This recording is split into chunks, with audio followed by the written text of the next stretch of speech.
Are you ready for this? On February, there was the biggest geomagnetic storm in over 20 years. You might not have heard about it because no major damage was done, but it had the potential to do serious damage. In fact, it was the most violent solar storm since 2005, and it could have knocked out the entire power grid system in North America. So, how do we escape without any blackouts? What was so special about this storm, and what does it mean for the future of our planet? Do we need to start preparing for something bigger? If you keep watching, you will find out. The sun is very active right now. Ever since the beginning of 2023, it has been firing almost nonstop at Earth with solar flares and coronal mass ejections. But what exactly are these solar storms, and why should we care?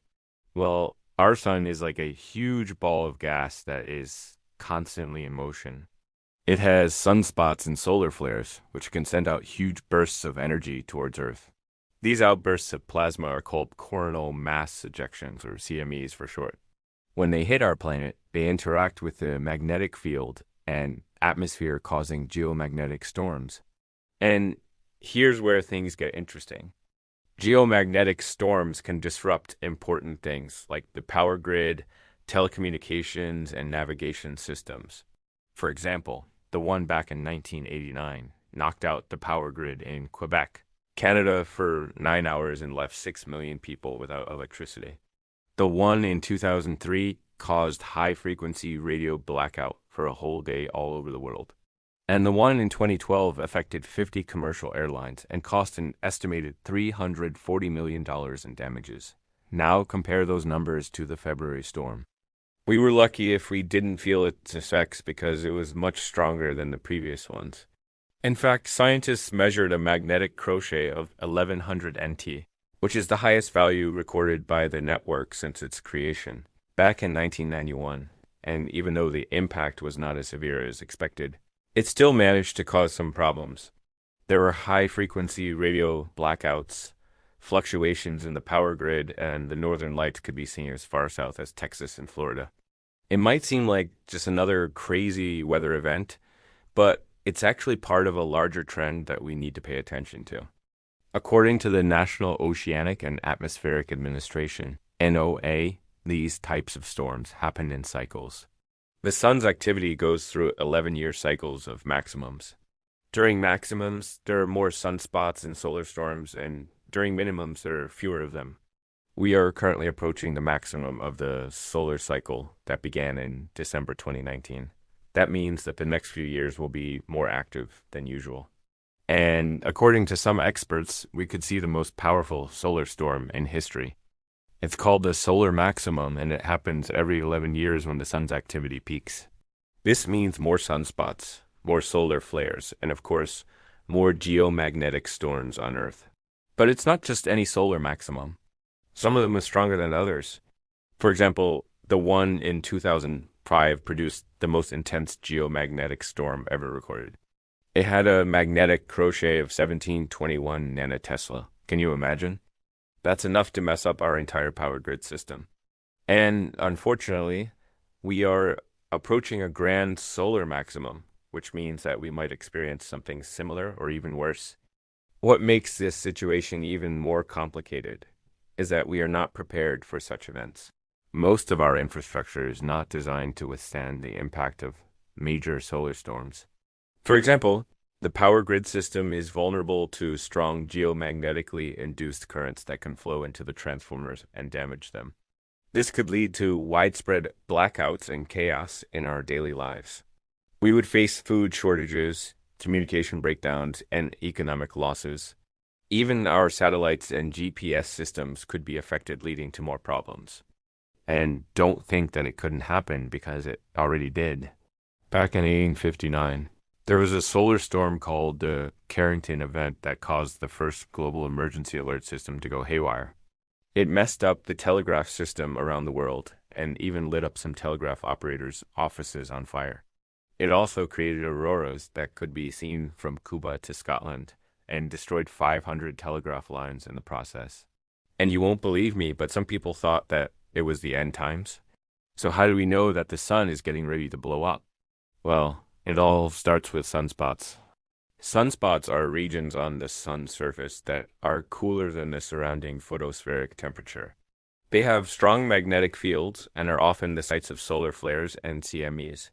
The more sunspots there are, the more active the sun is and the higher the chances of powerful solar storms. Right now, the number of sunspots is increasing and they are becoming more frequent. Scientists are also seeing more and more X and M class solar flares, which are the strongest types of solar eruptions. But what really makes us super paranoid is the fact that the sun has been quiet for 22 years. No, seriously. Since 1991, we haven't had a solar maximum that reached the expected level of intensity. The last three solar maximums were weak and irregular, which gave scientists and experts a false sense of security. They assumed that maybe the sun had become less active and the solar cycle was changing. However, the upcoming solar maximum could bring the sun back to its normal behavior, meaning that it will be much more active and violent than before. You might think that I'm exaggerating, but let me tell you something. Space weather experts are sounding the alarm. They are saying that we need to prepare for the worst and that we could face the most intense solar storm in a century. Of course, they are being cautious and responsible, but they are also very concerned about the potential impact on our society. According to them, the coming solar maximum could pose a threat to our way of life. We are talking about a potential EMP attack, an electromagnetic pulse that could shut down our entire power grid system and leave us without electricity for months or even years. An EMP attack is basically an explosion of energy that can interfere with electronic devices and disable them. It can happen naturally through a massive solar storm or artificially through a nuclear weapon detonated in the upper atmosphere. Either way, the effect is the same. All the electronics in the area would be fried and we would have to start from scratch. Now imagine that happening on a global scale. Our hospitals would collapse, our banks would crash, our farms would rot. We would basically go back to the Stone Age, and don't think that it's just a doomsday scenario. It could actually happen. There have been several near misses in the past few years. For example, in 2012, a massive solar storm missed Earth by just 12 days. If it had hit us, it would have been 10 times more powerful than the Carrington event. Also, in 2017, another solar storm missed Earth by only 6 hours. If it had struck us, it would have caused widespread blackouts and panic. These are not isolated cases. There are many examples of solar storms that could have caused major problems, but luckily missed their mark. It's only a matter of time until one of them hits us and causes serious damage. And when that happens, we need to be prepared. So, what should we do to protect ourselves and our infrastructure? Well, the first step is to raise awareness. Most people don't know about the risks of solar storms and the potential impact on their daily lives.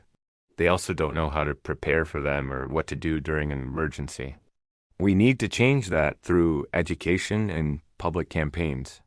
The second step is to invest in research and technology. We need to improve our minute forecasting systems to detect and track solar storms as early as possible. We also need to develop new technologies to protect our infrastructure and restore it quickly after a disaster.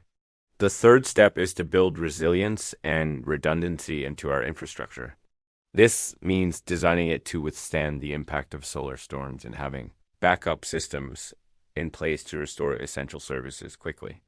For example, we could bury some of our power cables underground to protect them from geomagnetically induced currents.